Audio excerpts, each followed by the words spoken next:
How do you guys handle things when they're a big news item that's controversial? Like there was a lot of attention on Twitter during the election because of the Hunter Biden laptop story, the New Yeah, York we have that Post. too. Yeah, so you guys censored that as well?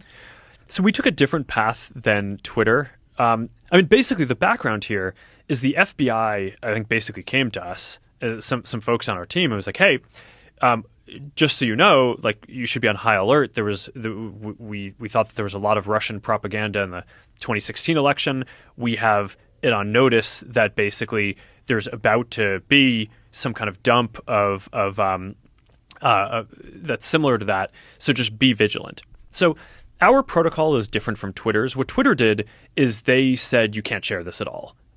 We didn't do that. What we do is we have if something is reported to us as potentially misinformation, important misinformation, we also have this third-party fact-checking program because we don't want to be deciding what's true and false.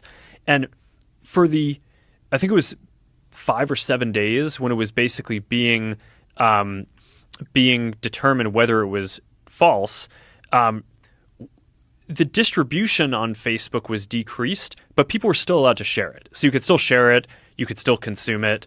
So when you say the distribution is decreased, It got shared. How does that work? It basically, the ranking in newsfeed was a little bit less.